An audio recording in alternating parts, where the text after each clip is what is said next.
नमस्कार दोस्तों, कैसे हैं आप लोग। उम्मीद करता हूं अच्छे होंगे। आज हम लोग देखेंगे एडुटेरिया का सेट नंबर 73 नंबर सेट देखेंगे पूरे विस्तार के साथ। दोस्तों, सेट में मैं कोशिश कर रहा हूं कि बायोलॉजी और ज्योग्राफी के जितने प्रश्न हैं मैप से उसे हम लोग समझने का कोशिश करें, ताकि फिर दोबारा हम लोग भूले नहीं। चलिए देखते हैं आज का पहला प्रश्न है, निम्नलिखित में से भारतीय राष्ट्रीय कांग्रेस के किस अधिवेशन में बाल गंगाधर तिलक ने अभिव्यक्त किया था कि स्वराज मेरा जन्मसिद्ध अधिकार है और मैं उसे लेकर रहूंगा। तो ये किस अधिवेशन में कहा था? तो ये लखनऊ अधिवेशन जो 1916 में हुआ था। इसका आंसर हो जाएगा ऑप्शन नंबर डी। और इसकी अध्यक्षता कर रहे थे मजुमदार साहब। वहीं बात करें बनारस अधिवेशन 1905, तो इसकी अध्यक्षता किसने किया था? तो गोपाल कृष्ण गोखले ने इसकी अध्यक्षता किया था। वहीं कलकत्ता अधिवेशन 1906 जो हुआ था, उसकी अध्यक्षता किया था दादा भाई नौरोजी ने। किसने किया था? दादा भाई नौरोजी ने किया था, और इसमें उन्होंने पहली बार स्वराज शब्द का प्रयोग किया था। वहीं 1907 के सूरत अधिवेशन की अध्यक्षता किया था रास बिहारी बोस, और इसमें कांग्रेस का पहली बार विभाजन हुआ था, गर्म दल और नरम दल के रूप में कांग्रेस का विभाजन हुआ था। चलिए अगला प्रश्न देखते हैं। प्रश्न है, सती प्रथा का उन्मूलन किया गया। तो सती प्रथा का उन्मूलन 1829 के नियम 17 के द्वारा किया गया था। Option number B. ये एग्जाम में अब पूछे जाते हैं। और ये किन के समय में हुआ था? तो हम लोग जानते हैं ये विलियम बेंटिंग के समय में हुआ था। किसके समय में? लॉर्ड विलियम बेंटिंग के समय हुआ था। वहीं दूसरा भी क्वेश्चन आया हुआ कि शिशुवध प्रतिबंध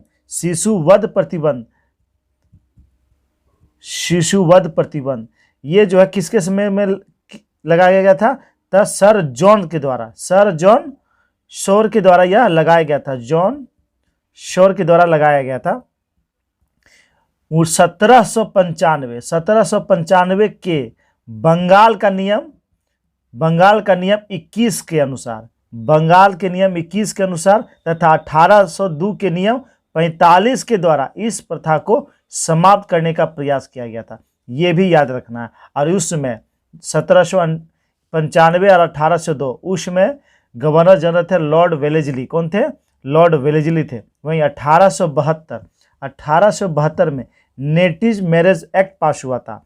यह अंतर्जातीय विवाह को मान्यता देने के लिए पास हुआ था लॉर्ड नॉर्थब्रुक के समय में। वहीं एज ऑफ कंसेंट एक्ट 1891 में इस अधिनियम के तहत क्या हुआ था? इस अधिनियम के तहत लड़की की शादी की न्यूनतम आयु 12 वर्ष किया गया था। कितना किया गया था? 12 वर्ष किया गया था। चलिए, और वहीं शारदा एक्ट भी देख लेते हैं। तो शारदा एक्ट यह 1930 ईस्वी में हरविलास शारदा के प्रयासों से बाल विवाह निषेध कानून शारदा एक्ट पारित हुआ था, जिसमें लड़कों का उम्र 18 वर्ष और लड़कियों का विवाह का उम्र 14 वर्ष निर्धारित किया गया था। और इस समय 1930 ईस्वी में गवर्नर जनरल थे लॉर्ड इरविन। कौन थे? लॉर्ड इरविन थे। चलिए देखते हैं अगला प्रश्न है, महारानी विक्टोरिया ने भारतीय प्रशासन को ब्रिटिश राज के नियंत्रण में लेने की घोषणा कब की थी? तो ये घोषणा कब हुआ था? तो ये घोषणा हुआ था 1 नवंबर 1958 को। कब हुआ था? 1 नवंबर 1958 को। आंसर हो जाएगा ऑप्शन नंबर ए। 1 नवंबर 1958 को। कहाँ? इलाहाबाद में लॉर्ड कैनिंग ने महारानी विक्टोरिया की उस घोषणा को पढ़ा, जिसने और उसे तैयार किसने किया था? उसका वो स्टेटमेंट तैयार किया था स्टैन ली ने। किसने तैयार किया था?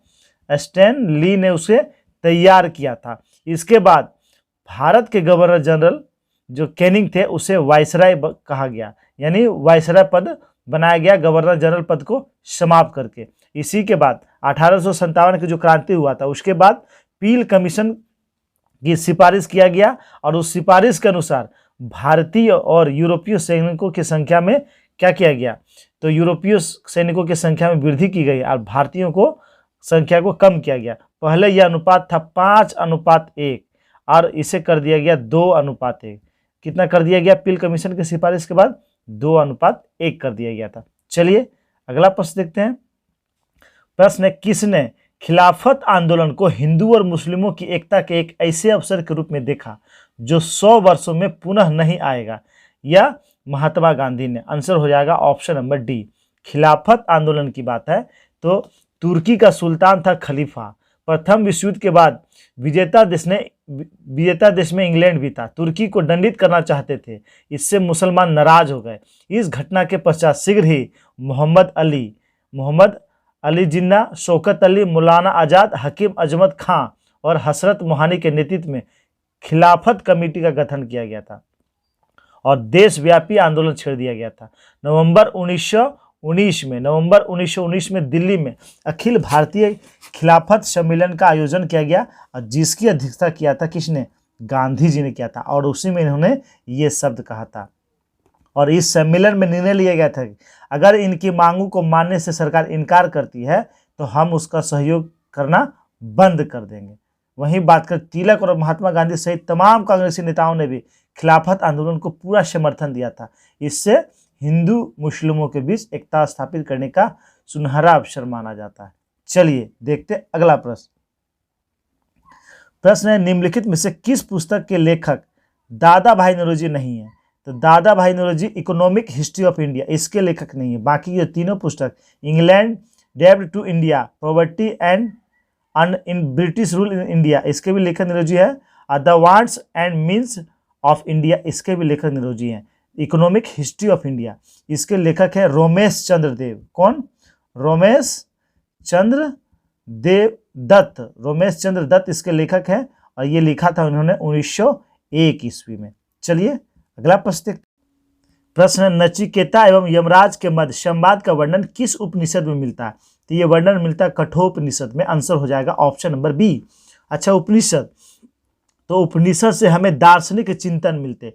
उपनिषदों की कुल संख्या 108 है, जिसमें 11 महत्वपूर्ण है। 11 महत्वपूर्ण है। मुंडकोपनिषद से सत्यमेव जयते शब्द लिया गया है। किससे? मुंडकोपनिषद से। वहीं बात करें ईशोपनिषद से गीता का निष्काम कर्म का पहला विवरण मिलता है। वहीं बात करें बृहदारण्यक उपनिषद से पुनर्जन्म का सिद्धांत तथा याज्ञवल्क्य गौर्गी संवाद मिलता है। याज्ञवल्क्य गौर्गी संवाद ये बहुत बार एग्जाम में आया। किस उपनिषद से? बृहदारण्यक उपनिषद से। चलिए देखते अगला प्रश्न। प्रश्न है, हर्षवर्धन के दक्षिण अभियान को किसने नर्मदा नदी पर रोक दिया था? तो हर्षवर्धन के दक्षिणी जो अभियान था उसको पुलकेशिन द्वितीय ने नर्मदा नदी पर रोक दिया था। इसका आंसर हो जाएगा ऑप्शन नंबर सी। हर्षवर्धन की बात करें तो हर्षवर्धन राजवर्धन की मृत्यु के बाद 606 ईस्वी में 16 वर्ष की अवस्था में थानेश्वर की गद्दी पर बैठा था। हर्षवर्धन को शिल्यादित्य के नाम से भी जाना जाता है। इसने परम भट्टारक नरेश की उपाधि धारण किया था। किसने? हर्षवर्धन ने। हर्ष ने शशांक को पराजित करके कन्नौज को अपने में मिला लिया था। किसे पराजित किया था? शशांक को पराजित करके कन्नौज में मिला लिया था। वहीं जो युद्ध हुआ था हर्षवर्धन और पुलकेशिन द्वितीय में, इसमें हर्षवर्धन की हार हो गई थी। हर्षवर्धन के समय ही हैंसवांग आया था। हैंसवांग किसके समय में आया था? हर्षवर्धन के समय में आया था। हर्षवर्धन ने 641 ईस्वी में अपने दूत चीन भेजे थे और चीन से इसके दरबार में दो बार दूत आए थे, 643 ईस्वी और 645 ईस्वी में। हर्षवर्धन ने कश्मीर के शासक से बुद्ध के दंत अवशेष बलपूर्वक प्राप्त किए थे। कहाँ से? कश्मीर के शासक से। वहीं बात करें हर्षवर्धन के समय नालंदा महाविहार महायान बौद्ध धर्म का प्रधान केंद्र था। चलिए देखते हैं अगला प्रश्न। प्रश्न है, मंगोल खां तरमाशिरीन ने निम्नलिखित में से किस तुगलक शासक के शासनकाल में भारत पर आक्रमण किया था? तो इन्होंने किसके शासनकाल में भारत पर आक्रमण किया था?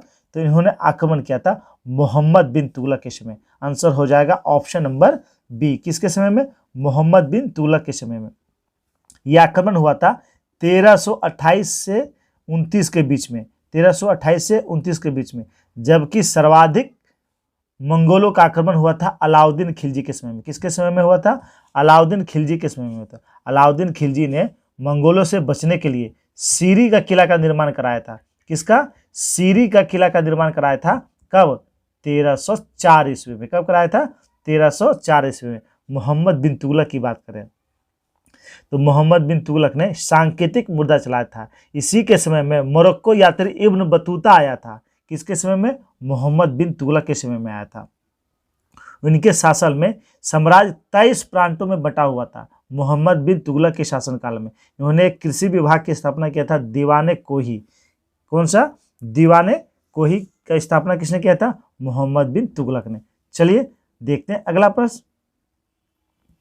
प्रश्न है, किस व्यक्ति ने गांधी जी से स्वयं चंपारण आने एवं वहां रैयतों की दयनीय अवस्था देखने का अनुरोध किया था? तो ये किया था बिहार के राजकुमार शुक्ल ने। Option number A. इनकी मुलाकात 1916 के लखनऊ अधिवेशन में गांधी जी से हुआ था और इन्होंने गांधी जी का ध्यान आकर्षित किया और चंपारण आने को कहा, क्योंकि चंपारण में नील की खेती 3 कठिया प्रणाली लागू की गई थी। 3 कठिया प्रणाली लागू की गई थी जिससे किसानों में काफ़ी रोष था। तो इसी के अनुरोध पर गांधी जी चंपारण आए थे।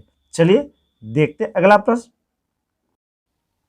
प्रश्न है, लॉरेंज वक्र का उपयोग किसी अर्थव्यवस्था में असमानता के स्तर को मापने के लिए किया जाता है? यह निम्न के बीच के रिश्तों को दर्शाता है।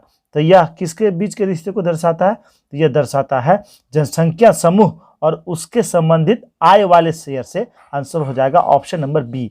अच्छा से समझ लेते हैं, वक्र से हमेशा इकोनॉमिक्स से क्वेश्चन बनते हैं। लॉरेंज वक्र आय के वितरण में व्याप्त विषमताओं को प्रदर्शित करने वाले वक्र को हम लोग लॉरेंज वक्र में दर्शाते हैं। लॉरेंज वक्र वस्तुतः आर्थिक विषमता की माप है। किसका? आर्थिक विषमता की माप। वहीं बात करें कुटजेन्स वर्ग, तो इसमें साइमन कुडनेट्स के अनुसार प्रति व्यक्ति आय की वृद्धि के साथ आरंभ में आय की विषमता बढ़ती है तथा बाद में आय की वृद्धि के साथ आय वितरण की विषमता कम होने लगती है। यदि हम इन दोनों के संबंध को वक्र पर प्रदर्शित करें तो वह सीधे यू आकार यानी उल्टा हो जाएगा, उल्टे यू आकार की प्राप्त होगी। इस वक्र को ही कुटजेन्स वक्र कहते हैं। वहीं फिलिप्स वक्र की बात करें तो बेरोजगारी, फिलिप्स वक्र बेरोजगारी और मुद्रास्फीति के बीच के संबंध को किस में दर्शाते हैं? हम लोग फिलिप्स वक्र में दर्शाते हैं। वहीं बात करें लोफर वक्र, तो यह यदि करारोपण की दर को कम कर दिया जाए तो सरकार को प्राप्त होने वाले राजस्व में वृद्धि होती है, लेकिन यह वृद्धि एक सीमा से अधिक कमी कर दी जाए तब कारागत राजस्व में कमी आ जाती है। तो ये किससे दर्शाते हैं हम लोग? ये लोफर वक्र में दर्शाते हैं। चलिए अगला प्रश्न देखते हैं।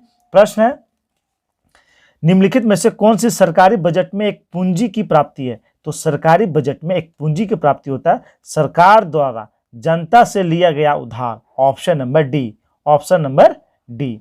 चलिए प्रश्न है, गंगा के मैदान में उर्वरता के बने रहने का कारण है वार्षिक बाढ़। क्या है? बाढ़।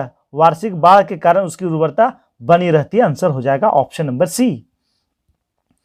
अगला प्रश्न देखते हैं। प्रश्न है, निम्नलिखित में से कौन सही सुलेमित है? देख लेते हैं कौन सही सुलेमित है। उष्णकटिबंधीय सदाबहार वन गंगा मध्य गंगा मैदान गलत है। अल्पाइन राजस्थान ये भी गलत है। मैग्रोव मध्य प्रदेश ये भी गलत है। उष्णकटिबंधीय आर्द्र पर्णपाती वन तराई क्षेत्र में ये सही। आंसर हो जाएगा ऑप्शन नंबर डी।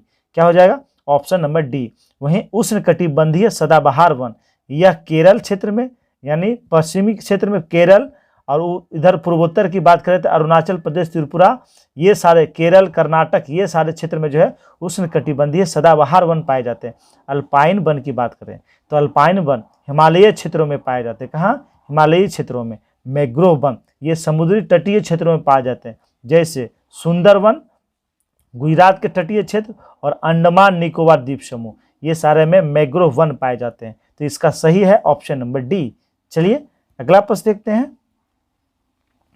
प्रश्न है, वैज्ञानिकों की टीमों में किसने सर्वप्रथम अंटार्कटिका के ऊपर ओजोन छिद्र का पता लगाया है?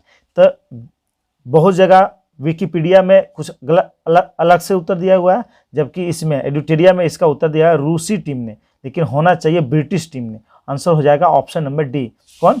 ब्रिटिश टीम ने 1985 ईस्वी में ओजोन के ऊपर छिद्र का पता लगाया है और ये वैज्ञानिक थे जॉ फोमेन ने इसका पता लगाया था। ये ब्रिटेन के थे। चलिए अगला प्रश्न देखते हैं। प्रश्न है, निम्नलिखित में से कौन सा एक गैर आर्थिक घटकों में से नहीं है जो आर्थिक विकास में योगदान देते हैं? तो जो आर्थिक विकास में योगदान देते हैं और गैर आर्थिक घटक भी नहीं है तो वह है भ्रष्टाचार, ऑप्शन नंबर बी। कौन सा? भ्रष्टाचार, ऑप्शन नंबर बी। चलिए अगला प्रश्न देखते हैं। प्रश्न है निम्नलिखित में से कौन सुलेमित नहीं है? देख लेते हैं कौन सा सुलेमित नहीं है। इसमें डाउन्स उष्णकटिबंधीय घास का मैदान, गलत।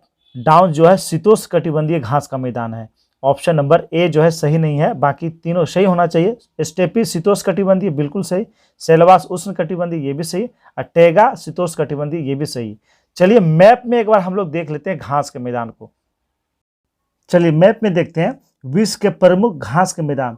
तो वैसा घास का मैदान जो कर्क रेखा और मकर रेखा ये दोनों के बीच जो पाए जाएंगे वह कैसा मैदान होगा? उष्णकटिबंधीय। कैसा होगा? उष्णकटिबंधीय, यानी गर्मी वाला क्षेत्र में, क्योंकि हम लोग जानते हैं विषुवत रेखा के आसपास गर्म इलाका होता है, और इसके ऊपर कर्क रेखा के ऊपर और मकर रेखा के नीचे जो है कौन सा घास मैदान पाए जाएंगे? शीतोष्णकटिबंधीय घास के मैदान। तो इस कर्क और मकर के बीच में जितने भी घास के मैदान हो गए, चाहे वो सेलवास हो, चाहे लानोस हो, चाहे कंपाउज हो, चाहे सवाना हो, ये सारे जो है कैसे घास के मैदान है? ये उष्णकटिबंधीय घास के मैदान है। कैसा? उष्णकटिबंधीय। वहीं बात कर लेते हैं उसके नीचे, ये मकर रेखा के नीचे पंपास या शीतोष्ण है, वेल्स यह भी जो है शीतोष्णकटिबंधीय घास के मैदान है, और यही ऑप्शन में है डाउन्स। तो डाउन्स भी क्या है? ये मकर रेखा के नीचे है, तो यह भी शीतोष्णकटिबंधीय घास के मैदान। वहीं ऊपर में आ जाइए कर्क रेखा के ऊपर, तो प्रेरीज और टुंड्रा और हंगरी वाला ये और स्टेपीज, ये सारे जो है शीतोष्णकटिबंधीय घास के मैदान है। चलिए देखते हैं अगला प्रश्न। प्रश्न है निम्नलिखित में से किस ऊर्जा का मान हमेशा धनात्मक होता है, ऑलवेज पॉजिटिव होता है? तो वह गतिज ऊर्जा। गतिज ऊर्जा का मान हमेशा पॉजिटिव होता है। गतिज ऊर्जा का सूत्र क्या होता है? Half mv², half mv²। चलिए अगला प्रश्न देखते हैं। प्रश्न है निम्नलिखित में से कौन सुलेमित है? देख लेते हैं कौन सुलेमित है। एस्किमो कनाडा ये सही है, ओंग जापान गलत है, लैप्स भारत ये भी गलत है, गोंड अफ्रीका ये भी गलत है। आंसर हो जाएगा ऑप्शन नंबर ए। अच्छा, विश्व की जनजातियां, प्रमुख जनजातियां से हमेशा क्वेश्चन आते हैं, एक बार क्लियर कर लेते हैं। एस्किमो जनजाति यह ग्रीनलैंड और कनाडा वाले क्षेत्र में, ग्रीनलैंड और कनाडा वाले क्षेत्र में। खिरगिज जनजाति, खिरगिज जनजाति का निवास स्थान कहाँ है? मध्य एशिया। कहाँ है? मध्य एशिया। वहीं बात करें माओरी जनजाति, माओरी जनजाति का निवास स्थान न्यूजीलैंड। कहाँ है? न्यूजीलैंड। वहीं बात करें मसाई जनजाति, मसाई जनजाति का निवास स्थान है कीनिया, यानी पूर्वी अफ्रीका, पूर्वी अफ्रीका। वेदाग जनजाति, वेदास जनजाति, वेदास जनजाति इसका निवास स्थान है श्रीलंका। कहाँ? श्रीलंका। वहीं सेमांग जनजाति, सेमांग जनजाति इसका निवास स्थान है कहाँ? मलेशिया। सेमांग जनजाति मलेशिया। आइनू जनजाति, आइनू जनजाति जापान, आइनू जनजाति कहाँ से संबंधित है? जापान। वहीं बात कर लेते हैं बुशमैन, बुशमैन जनजाति कालाहारी मरुस्थल। कहाँ से? कालाहारी, कालाहारी मरुस्थल बोस्वाना वाले क्षेत्र में। रेड इंडियन उत्तरी अमेरिका, रेड इंडियन उत्तरी अमेरिका। वहीं आता है बद्दू जनजाति, बहुत बार एग्जाम में आया है। बद्दू जनजाति का क्षेत्र कहाँ है? तो बद्दू जनजाति का क्षेत्र है अरब। कहाँ? अरब। चलिए दोस्तों देखते हैं अगला प्रश्न। प्रश्न है 3 से 4 साल के एक बच्चे में दूध के दांत में शामिल नहीं है, तो ये शामिल कौन सा नहीं है? तो ये शामिल नहीं है अग्रचर्वणक, ऑप्शन नंबर डी। अग्रचर्वणक यह जो है दूध के दांत में शामिल नहीं होता है। चलिए मैप में समझते हैं दांत के बारे में। मैप में समझते हैं इंसीजर, जिसे हिंदी में कृंतक कहते हैं। क्या कहते हैं? कृंतक कहते हैं। ऊपर वाले जबड़े और नीचे वाले जबड़े में समान होते हैं। ऊपर वाले जबड़े का एक पार्ट यानी सब डबल डबल होता है। इंसीजर होते हैं। इंसीजर कितने होते हैं? तो इंसीजर की संख्या 4 होती है। सामने वाला ये जो 4 दांत होता है उसे ही कहते हैं इंसीजर। उसके बाद वाला जो लंबा दांत होता है दोनों तरफ, ये दांत जो सबसे लंबा होता है उसे केनाइन कहते हैं। क्या कहते हैं? केनाइन कहते हैं। हिंदी में कहे तो रदनक कहते हैं। वहीं उसके बाद दो जो ये दांत होता है वह होता है प्रीमोलर। क्या होता है? प्रीमोलर, जिसे हिंदी में अग्र चवर्णक कहते हैं। यही था अग्र चवर्णक। ये इसकी संख्या कितनी होती है? इंसीजर की संख्या होती है 4, केनाइन की संख्या होती है 2 और प्रीमोलर इसकी संख्या होती है 4। वहीं मोलर की बात करें यानी नीचे सब अंतिम से 3, ये अंतिम से 3, तो 3 इधर और 3 इधर 6, इसकी संख्या कितनी होती है? 6। किसका? मोलर का, जिसे हिंदी में कहते हैं चौवर्णक। क्या कहते हैं? चौवर्णक। तो 4 और 2 6 और 4 10 और 6 16, 16 ऊपर और 16 नीचे, कुल दांतों की संख्या कितना? 20। चलिए दोस्तों देख, प्रश्न है मानव शरीर के किस अंग में लिम्फोसाइट कोशिकाओं का निर्माण होता है? तो इसका निर्माण होता है अस्थिमज्जा में। किसमें होता है? अस्थिमज्जा में होता है। आंसर हो जाएगा ऑप्शन नंबर बी, अस्थिमज्जा में ही आरबीसी का भी निर्माण होता है। आरबीसी का निर्माण किसमें होता है? अस्थिमज्जा में होता है। वहीं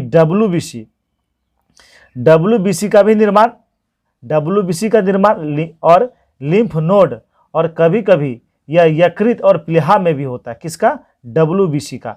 वहीं बात करें रक्त बिंबाणु, जिसे हम लोग प्लेटलेट्स कहते हैं, तो इसका भी निर्माण कहाँ होता है? अस्थिमज्जा में होता है। कहाँ होता है? अस्थिमज्जा में होता है। चलिए देखते हैं अगला प्रश्न है रक्तचाप को नियंत्रित करने वाली ग्रंथि है। तो रक्तचाप को नियंत्रित करने वाला ग्रंथि कौन सा है? तो ये ग्रंथि है थैलेमस ग्रंथि। ऑप्शन नंबर ए, यह मस्तिष्क में पाई जाती है थैलेमस ग्रंथि।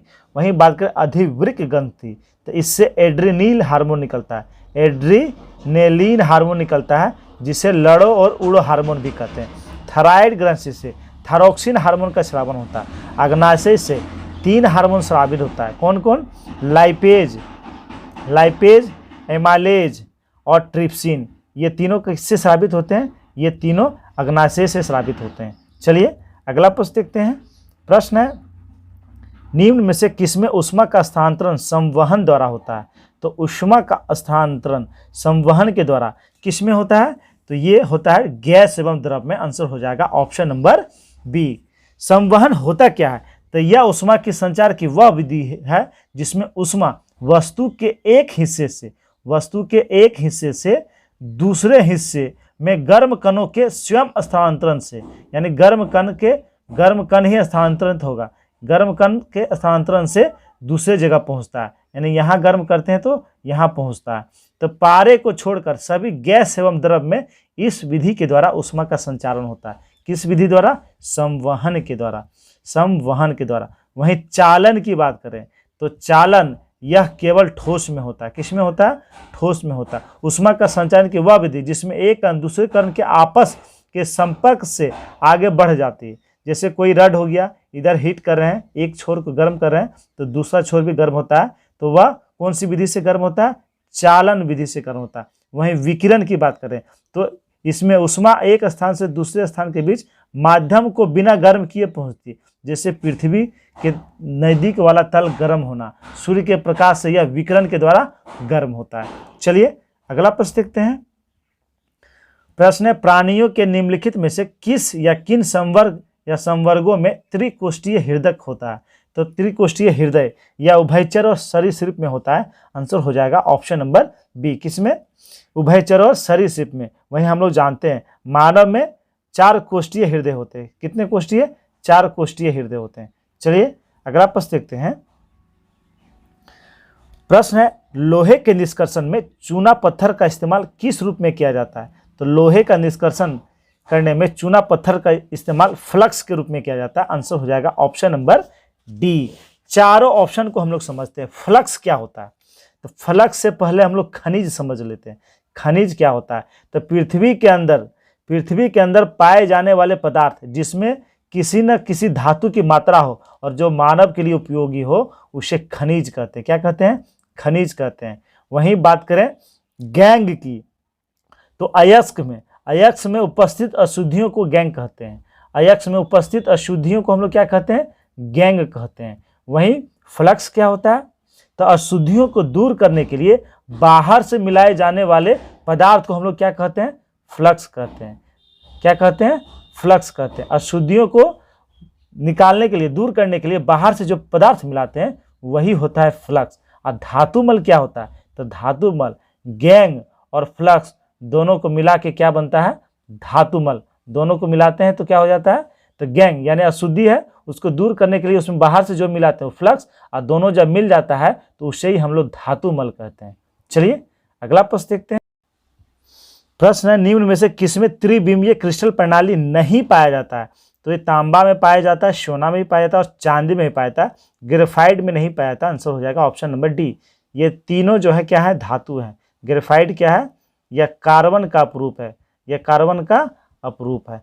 चलिए, और ग्रेफाइट यह जो है ऊष्मा का चालक, ऊष्मा और विद्युत का क्या होता है, चालक होता है। चलिए दोस्तों देखते हैं अगला प्रश्न है, निम्न में से किस या किन कारक के कारण वाष्पीकरण की दर में कमी आती है? तो वाष्पीकरण की दर में कमी नमी के कारण आती है। ऑप्शन नंबर बी, नमी ज़्यादा होगा तो वाष्पीकरण की दर में कमी हो जाएगी। बाकी तापमान में वृद्धि करेंगे तो वाष्पीकरण की रेट जो है बढ़ जाएगा, और सतह क्षेत्र में वृद्धि करेंगे यानी उसको ज़्यादा फैलाएंगे तो उससे भी जो है इवोपरेशन का रेट जो है बढ़ेगा। वहीं हवा की गति में वृद्धि करेंगे तो उससे भी वाष्पीकरण की दर में वृद्धि होगी। आंसर हो जाएगा ऑप्शन नंबर बी। प्रश्न है, निम्न में से कौन सा पायसी कारक है? तो साबुन, साबुन जो एक पायसी कारक है। आंसर हो जाएगा ऑप्शन नंबर ए। अगला प्रश्न है, बीज के अंकुरण के दौरान भ्रूण का जो भाग जड़ के रूप में वर्धित होता है वह है मूलांकुर। ऑप्शन नंबर ए, मूलांकुर जो है वही जो है जड़ का रूप लेता है। चलिए मैप में हम लोग देख लेते हैं बीज के भाग। अच्छा देखते हैं इसे, ये एक दलपुंज हुआ, एक दलपुंज हुआ, इसी का भाग हम लोग समझते हैं। तो इसे ये वाला एरिया को कहते हैं बीज पत्र। ये क्या कहलाता है, बीज पत्र। वहीं ऊपर वाला ये जो पार्ट है ये प्राकुर होता है। ये क्या होता है, ये प्राकुर होता है जो ऊपर तने का रूप लेता है। वहीं नीचे वाला जो एरिया नीचे की तरफ बढ़ता है इसे मूलांकुर कहते हैं, और यही जड़ का रूप लेता है। यही जो है जड़ का रूप लेता है। प्राकुर हो गया ऊपर वाला, और नीचे जमीन में घुसता है जो जड़ का रूप लेता है वह होता है मूलांकुर। क्या होता है, मूलांकुर होता है। यही बीज पत्रोपरिक। तो ये वाला जो है ये कहलाता है बीज पत्रोपरिक, और ये वाला नीचे वाला ये एरिया कहलाता है बीज पत्राधार। क्या कहलाता है, बीज पत्राधार कहलाता है। चलिए दोस्तों अगला प्रश्न देखते हैं। प्रश्न है, सामान्यतः स्त्रियों की आवाज़ का तारतम्य है। तो स्त्रियों की आवाज़ की तारतम्य पुरुषों की तुलना में अधिक होता है। आंसर हो जाएगा ऑप्शन नंबर ए। पुरुषों की तुलना में स्त्रियों की आवाज़ का तारतम्य क्या होता है, अधिक होता है। जितना तारतम्य अधिक होगा आवाज़ उतनी पतली होगी। आवाज़ क्या होगा, उतना पतली होगा। इसका आंसर हो जाएगा ऑप्शन नंबर ए। प्रश्न है, जल आयनिक लक्षण का सुविलायक है क्योंकि? तो क्योंकि उसका द्विध्रुव आघूर्ण अधिक है, इसलिए वह जो है लवण का सुविलायक है। आंसर हो जाएगा ऑप्शन नंबर बी। प्रश्न है, यदि हवा का तापमान बढ़ता है तो उसकी जलवाष्प ग्रहण करने की क्षमता क्या होगी? तो हवा का जैसे ही टेम्परेचर बढ़ेगा तो उसका जलवाष्प ग्रहण करने की क्षमता क्या हो जाएगी, बढ़ेगी। आंसर हो जाएगा ऑप्शन नंबर बी। जैसे जैसे टेम्परेचर बढ़ाएंगे एयर का तो जलवाष्प ग्रहण करने की क्षमता बढ़ने लगेगी। आंसर हो जाएगा बी। प्रश्न, ऑटोमोबाइल के हाइड्रोलिक ब्रेक के कार्य करने का सिद्धांत है। तो ये कार्य करता है पास्कल के नियम के अनुसार। आंसर हो जाएगा ऑप्शन नंबर डी। पास्कल का नियम के अनुसार एक सीमित तरल पर लगाया गया बाहरी स्थिति दबाव सभी दिशाओं में तरल भार में समान रूप से वितरित या प्रसारित होता है। यह था पास्कल का नियम। वहीं आर्किमिडीज का सिद्धांत, तो आर्किमिडीज ने क्या कहा था, जब कोई वस्तु किसी द्रव में डुबाई जाती या आंशिक रूप से डुबाई जाती है तो उसके भार में जो कमी महसूस होता है वह कमी वस्तु द्वारा हटाए गए द्रव के भार के बराबर होता है। वहीं बर्नौली का सिद्धांत क्या था, इसे भी समझ लेते हैं। जब कोई आदर्श द्रव किसी नली में धारा रेखीय प्रवाह में बहता हो तो उसके मार्ग के प्रत्येक बिंदु पर एकांक आयतन की कुल ऊर्जा का योग नियत होता है। यानी दाब ऊर्जा, गतिज ऊर्जा और स्थितिज ऊर्जा का योग क्या होता है, नियत होता है। यह बर्नौली का थ्योरम था। चलिए, और न्यूटन ने गति के 3 नियम देते, तो तीनों नियम आप लोग जानते होंगे। पहला था जड़त्व का नियम, दूसरा पहला का ही उदाहरण, पहला से जो है बल की परिभाषा मिलती है, जबकि न्यूटन के दूसरे गति के नियम से बल का व्युत्क्रम प्राप्त होता है, और तीसरा गति क्रिया और प्रतिक्रिया। चलिए अगला प्रश्न देखते हैं। प्रश्न है लोलक की कालावधि किस पर निर्भर करती है? तो लोलक की कालावधि उसकी लंबाई पर निर्भर करती है। आंसर हो जाएगा ऑप्शन नंबर बी। किस पे निर्भर करती है? उसकी लंबाई पर निर्भर करती है। इसका फॉर्मूला होता है लोलक का आवर्तकाल यानी टी बराबर क्या होता है? 2 pi root under L by g, root under L by g. ये कहता है इसके अनुसार क्या हो जाएगा? T is directly proportional to root under L. T is directly proportional to, अर्थात अगर लोलक की लंबाई बढ़ाते हैं तब टी उसका आवर्तकाल क्या होगा? बढ़ेगा। जैसे इसको इंक्रीज करेंगे तो ये टी भी क्या होगा? इंक्रीज होगा, बढ़ेगा। वही कहा जाता है कि इसी कारण यदि कोई लड़का झूला झूलते समय खड़ी हो जाए तो उसका गुरुत्वीय केंद्र ऊपर उठ जाएगा और प्रभावी लंबाई क्या होगा? घट जाएगा, जिससे झूले का आवर्तकाल घट जाएगा, अर्थात झूला जल्दी जल्दी दोलन करेगा। चलिए देखते हैं अगला प्रश्न, और प्रश्न है सोने को घोला जा सकता है। तो सोने को घोलते हम लोग हाइड्रोक्लोरिक एसिड और नाइट्रिक एसिड के मिश्रण में। आंसर हो जाएगा ऑप्शन नंबर सी। इसे ही एक्वा रिज्जा कहते हैं। इसे ही हम लोग क्या कहते हैं? एक्वा रिज्जा कहते हैं। इसमें हाइड्रोक्लोरिक एसिड यानी HCl का अनुपात होता है 3 और नाइट्रिक एसिड इसका अनुपात होता है 1, यानी 3:1 में ये दोनों को जब मिलाते हैं तब एक्वा रिज्जा बनता है और उसी में सोना घोला जाता है। चलिए अगला प्रश्न देखते हैं। प्रश्न है निम्नलिखित में से किसमें ऋणात्मक आवेश होता है? तो ऋणात्मक आवेश यह किसमें होता है? यह बीटा कण में होता है। आंसर हो जाएगा ऑप्शन नंबर सी। अच्छा समझ लेते हैं, अल्फा कण, बीटा कण और गामा कण। अल्फा कण क्या होता है? तो अल्फा कण यह धनात्मक होता है। क्या होता है? पॉजिटिव चार्ज होता है। जबकि बीटा कण की बात करें तो यह क्या होता है? ऋणात्मक होता है। और गामा किरण की बात करें तो यह उदासीन होता है, इसमें कोई चार्ज नहीं होता है। यह क्या होता है? उदासीन होता है। वहीं बात करें तो यह तीनों जो है यह तीनों फोटोग्राफिक प्लेट पर प्रभाव डालते हैं। वहीं बात करें विद्युतीय व चुंबकीय क्षेत्र में प्रभाव, ये दोनों में अल्फा और बीटा में देखा जाता है, गामा में उसका कोई प्रभाव नहीं होता है। वेधन क्षमता की बात करें तो सबसे अधिक वेधन क्षमता होती है गामा किरण का। किसका? गामा किरण का सबसे अधिक जो है वेधन क्षमता होती है। अगर किसी परमाणु से या किसी कण से एक अल्फा किरण निकलता है तो परमाणु संख्या में 2 इकाई तथा द्रव्यमान संख्या में 4 इकाई की कमी हो जाती है। जबकि किसी से एक बीटा किरण निकलता है तो उसके परमाणु संख्या में 1 इकाई की वृद्धि होती है और द्रव्यमान संख्या में कोई प्रभाव नहीं होता है। चलिए देखते हैं अगला प्रश्न। संविधान के अनुसार नई अखिल भारतीय सेवा की शुरुआत की जा सकती है किसके द्वारा? राज्यसभा के द्वारा। Option number B.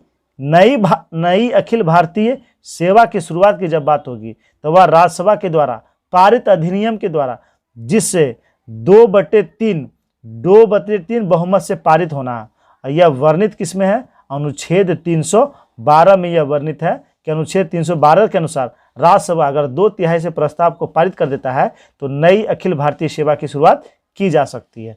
चलिए अगला प्रश्न देखते हैं। प्रश्न है किस वाद में सर्वोच्च न्यायालय ने स्पष्ट किया कि मूल अधिकार एवं नीति निर्देशक तत्व एक दूसरे के पूरक है? तो यह मिनर्वा मिल्स वाद में। Option number C. Minerva Mills बनाम भारत संघ 1980 इस मामले में अनुच्छेद 378 खंड 4 को असंवैधानिक घोषित किया गया क्योंकि वह न्यायिक पुनरावलोकन का विनाश करने के उद्देश्य बना था और इसी के अनुसार न्यायिक पुनरावलोकन का संविधान का आधारभूत लक्षण कहा गया। किस वाद में? तो मिनर्वा मिल्स वाद में। वहीं केशवानंद भारती वाद बनाम केरल राज्य 1973, ये कब? 1973 में सर्वोच्च न्यायालय ने यह निर्धारित किया कि संविधान के किसी भी भाग में संशोधन कर सकती है। संसद जो है संविधान के किसी भाग में संशोधन कर सकती है, लेकिन संविधान के आधारित लक्षणों से छेड़छाड़ नहीं कर सकती। इस निर्णय में न्यायालय ने संविधान के मूल ढांचे की अवधारणा को स्पष्ट किया था। किसमें? केशवानंद भारती विवाद वाला में। वहीं गोलकनाथ बनाम पंजाब सरकार 1967 ईस्वी में। इस मामले में सर्वोच्च न्यायालय ने यह निर्णय दिया कि मौलिक अधिकार को संविधान में सर्वोपरि स्थिति प्रदान की गई, इसलिए संसद 368 यानी संविधान संशोधन मौलिक अधिकार में नहीं कर सकती। यह कहा था गोलकनाथवाद 1967 ईस्वी में। चलिए देखते हैं अगला प्रश्न। प्रश्न है, देश में सबसे पहले किस राज्य में चुनावों में ईवीएम का प्रयोग किया गया? तो सबसे पहले ईवीएम का प्रयोग किया गया था केरल के चुनाव में। आंसर हो जाएगा ऑप्शन नंबर बी, केरल के पारूर में। केरल के पारूर विधानसभा चुनाव में 50 बूथ पर, कितने बूथ पर? 50 बूथ पर इलेक्ट्रॉनिक वोटिंग मशीन ईवीएम की पहली बार शुरुआत हुई थी 1982 ईस्वी में। कब? 1982 ईस्वी में, ये भी याद रखना है, 1982 ईस्वी में। उसके बाद नवंबर 1998 ईस्वी में मध्य प्रदेश के 5 और राजस्थान के 5 एवं दिल्ली के 6 विधानसभा चुनाव में बड़े पैमाने पर ईवीएम का प्रयोग किया गया था। ईवीएम का प्रयोग करके 1999 में, कब? 1999 में पूरा चुनाव कराने वाला प्रथम राज्य है गोवा। प्रथम राज्य है गोवा जहां का पूरा विधानसभा चुनाव ईवीएम से कराया गया था। कब? 1999 में। चलिए दोस्तों देखते हैं अगला प्रश्न। प्रश्न है, भारतीय संविधान के समवर्ती सूची में निम्न में से क्या शामिल नहीं है? तो सार्वजनिक व्यवस्था यह जो है समवर्ती सूची में शामिल नहीं। आंसर हो जाएगा ऑप्शन नंबर डी, समवर्ती सूची। समवर्ती सूची और संघ सूची और राज्य सूची एक बार क्लियर कर लेते हैं। दोनों में समवर्ती सूची में वर्तमान में 52 विषय हैं, पहले 47 विषय थे। संघ सूची में वर्तमान में 100 विषय हैं, पहले 97 विषय थे। वहीं राज्य सूची की बात करें तो वर्तमान में 61 है और पहले 66 थे। समवर्ती सूची में दीवानी एवं फौजदारी कानून एवं प्रक्रिया, विवाह एवं तलाक, शिक्षा, आर्थिक नियोजन हमेशा आता है। कौन सा? आर्थिक नियोजन। आर्थिक नियोजन यह समवर्ती सूची में है। वहीं बात करें संघ सूची तो हम लोग जानते हैं देश की प्रतिरक्षा, विदेशी मामले, युद्ध एवं शांति, रेल, डाक, तार, मुद्रा बैंकिंग, परमाणु आदि ये जो है संघ सूची में। राज्य सूची में जो क्वेश्चन बनते हैं शांति और व्यवस्था, यही सार्वजनिक व्यवस्था, पुलिस, जेल, स्थानीय शासन, जन स्वास्थ्य, ये हमेशा एग्जाम में आता है। जन स्वास्थ्य यह जो है राज्य सूची का विषय है। चलिए अगला प्रश्न देखते हैं। प्रश्न है, केंद्र राज्य वित्तीय संबंध का उपबंध संविधान के किस भाग में किया गया है? तो इसका उपबंध जो है संविधान के भाग 12 में किया गया है। आंसर हो जाएगा ऑप्शन नंबर सी, किसमें? भाग 12 में। अच्छा, भाग 10 से हम लोग पूरा एक बार देख लेते हैं, रिवाइज कर लेते हैं। भाग 10 में क्या है? तो अनुसूचित और जनजातीय क्षेत्र का वर्णन, अनुसूचित और जनजातीय क्षेत्र का वर्णन है भाग 10 में। भाग 11 में क्या चीज़ का वर्णन है? संघ राज्य के बीच संबंध, संघ राज्य के बीच संबंध का वर्णन 11 में है। 12 देख लिए। 13 में क्या चीज़ का वर्णन है? तो भारत राज्य क्षेत्र के भीतर व्यापार, वाणिज्य और समागम, इसकी चर्चा भाग 9 में है। वहीं भाग 13 में है। भाग 14 में क्या चीज़ है? तो भाग 14 में है संघ और एवं राज्य के अधीन सेवाएं। भाग 15 में है निर्वाचन, क्या है? निर्वाचन। भाग 16 में कुछ वर्गों के संबंध में विशेष उपबंध की चर्चा है भाग 16 में। भाग 17 की बात करें तो राजभाषा, राजभाषा भाग 17 में। 18 में आपात उपबंध, 18 में आपात उपबंध। 19 में क्या चीज़ का वर्णन है? तो प्रकीर्णन। 20 में क्या चीज़ का वर्णन है? संविधान संशोधन, संविधान संशोधन ये 20 में वर्णित है। 21 में है अस्थायी संक्रमणकालीन व विशेष उपबंध और 22 में है संक्षिप्त नाम, प्रारंभ, हिंदी के प्राधिकार पाठ और निरसन, ये है भाग 22 में वर्णित। चलिए देखते हैं अगला प्रश्न। प्रश्न है, निम्न में से कौन राष्ट्रपति के पर्याप्त प्रसन्न पद धारक नहीं करता है? तो ये कौन धारण नहीं करता है? लोकसभा अध्यक्ष। बाकी सब जो है केंद्रीय मंत्री, राज्यपाल और महान्यायवादी, ये सारे राष्ट्रपति के पर्याप्त प्रसन्न ही पद धारण करते हैं। लोकसभा अध्यक्ष का चुनाव अनुच्छेद 93 के अनुसार लोकसभा के सदस्य ही उसका जो है चुनाव करते हैं। केंद्रीय मंत्रिपरिषद यानी मंत्री परिषद कह सकते हैं। तो इसका गठन जो है राष्ट्रपति की सलाह देने और विचार विमर्श हेतु अनुच्छेद 74 के तहत किया जाता है।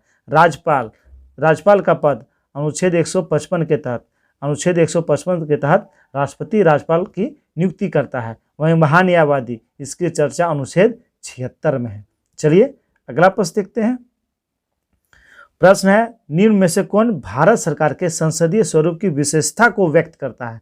तो ये उसकी विशेषता है कार्यपालिका का विधायिका के प्रति उत्तरदायी होना। आंसर हो जाएगा ऑप्शन नंबर डी। चलिए अगला प्रश्न देखते हैं। प्रश्न है, संसद की स्थायी समिति में कितने सदस्य होते हैं? तो संसद की जो भी स्थायी समितियां होती है उसमें सदस्यों की संख्या 31 होता है। कितना होता है? 31 होता है। 21 जो सदस्य होते हैं वह लोकसभा के होते हैं। किसके होते हैं? लोकसभा के। और 10 सदस्य जो है वह राज्यसभा से होते हैं।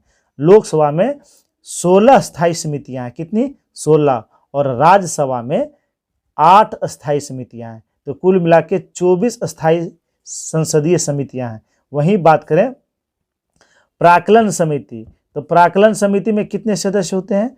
30 सदस्य होते हैं और सभी लोकसभा के होते हैं। कार्यकाल 1 साल का होता है। वहीं बात करें लोक लेखा समिति, इसमें सदस्यों की संख्या 22 होती है। 15 होते हैं लोकसभा से, 7 होते हैं राज्यसभा से, और इनका भी कार्यकाल होता है 1 ईयर का। कितना? 1 साल का होता है। चलिए अगला प्रश्न देखते हैं। प्रश्न है, भारत के निर्वाचन के संदर्भ में वीवीपैट का सही पूरा शब्द रूप निम्नलिखित में से कौन सा है? तो वीवीपैट इसका फुल फॉर्म होता है voter verifiable paper audit trail. Option number C. Option number C. अच्छा, वीवीपैट की बात करें तो वीवीपैट इसकी शुरुआत कब से किया गया? तो यह होता क्या है? तो वीवीपैट व्यवस्था के तहत वोट डालने के बाद तुरंत बाद कागज की पर्ची बनती है। इस पर जिस उम्मीदवार को वोट दिया जाता है उसका नाम एवं चुनाव चिन्ह छपा होता है। सबसे पहले इसका प्रयोग वीवीपैट का सबसे पहले प्रयोग किया था नागालैंड। कहाँ किया गया था? नागालैंड के चुनाव में 2013 में इसका सबसे पहले प्रयोग किया था। कब? 2013 के नागालैंड में चुनाव में। चलिए दोस्तों, इसे तैयार किसने किया? इस मशीन को बनाया किसने? तो इस मशीन को भारत इलेक्ट्रॉनिक्स लिमिटेड और electronics corporation of India limited ने इसे बनाया है। चलिए देखते हैं अगला प्रश्न। प्रश्न है, प्रथम एंग्लो बर्मा युद्ध 1824 से 26 के बाद कौन सी संधि से समाप्त हुआ? तो यह समाप्त होता यनडाबू की संधि से। Option number D. यनडाबू की संधि 1826 ईस्वी में। उसमें गवर्नर जनरल कौन थे?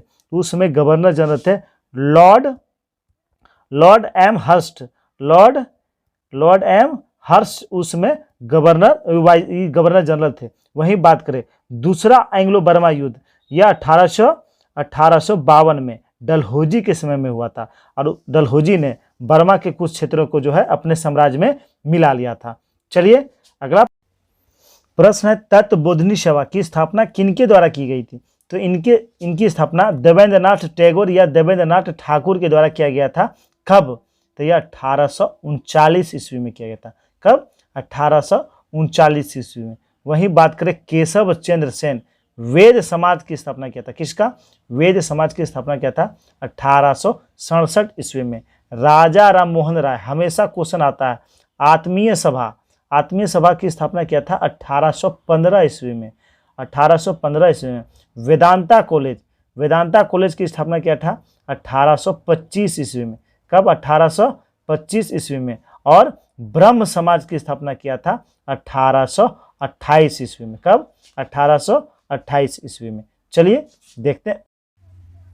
प्रश्न है, युकाटन स्टेट किन 2 देशों को जोड़ता है? तो यह मैक्सिको और क्यूबा को जोड़ता है। आंसर हो जाएगा ऑप्शन नंबर ए, मैक्सिको और क्यूबा को। अच्छा, कुछ अंतर्राष्ट्रीय सीमा के बारे में हम लोग जान लेते हैं जो एग्जाम में आते हैं।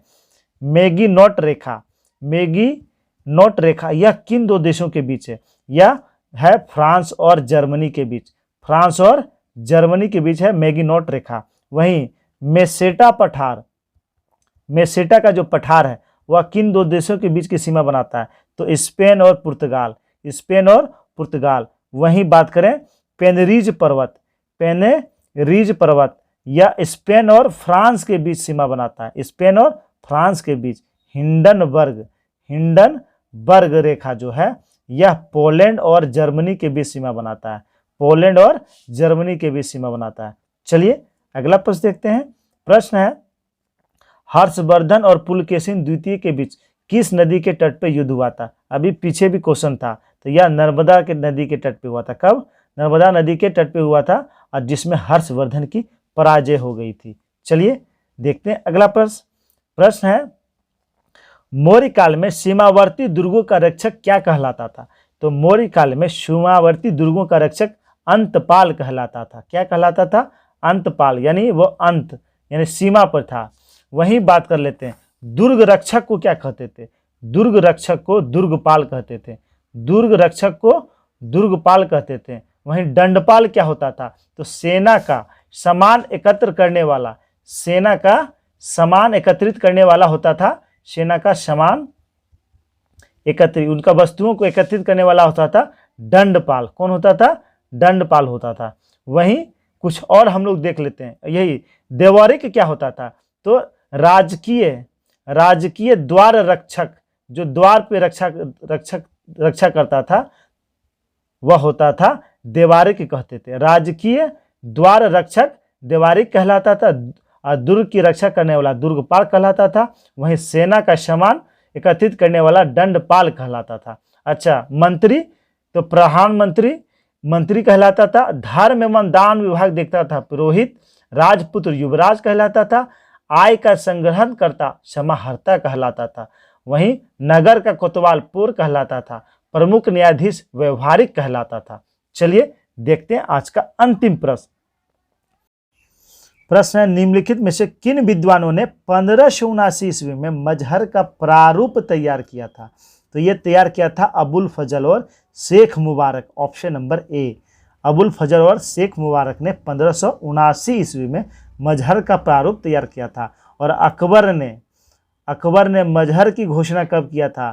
तो अकबर ने मजहर की घोषणा यही 1579 ईस्वी में किया था, 1579 ईस्वी में। अच्छा, अकबर के द्वारा कुछ महत्वपूर्ण कार्य को हम लोग रिवाइज कर लेते हैं क्या। अकबर ने दास प्रथा का अंत कब किया था? तो दास प्रथा का अंत किया था 1562 ईस्वी में। अकबर ने तीर्थ यात्रा कर को कब समाप्त किया? तीर्थ यात्रा कर को कब समाप्त किया था? 1563 ईस्वी में। जजिया कर को अकबर ने कब समाप्त किया था? तो 1564 ईस्वी में। अकबर ने इबादत खाने का निर्माण स्थापना कब किया था? 1575 ईस्वी में। इबादत खाने में सभी धर्मों को अनुमति दिया था 1578 ईस्वी में। वहीं दीन इलाही की स्थापना अकबर ने कब किया था? 1582 ईस्वी में। और इलाही संवद की शुरुआत किया था 1583 ईस्वी में। अब 1585 ईस्वी में अकबर ने अपनी राजधानी लाहौर ले गया था। कहाँ ले गया था? लाहौर ले गया था। ये था दोस्तों एडुटेरिया की तरफ से 50 महत्वपूर्ण प्रश्न, सभी एग्जाम के लिए महत्वपूर्ण है। पूरा वीडियो आप लोग देखिएगा। अगर देखने के बाद अच्छा लगे तो लाइक कर देंगे और अपने अपने ग्रुप में शेयर कर देंगे। धन्यवाद दोस्तों।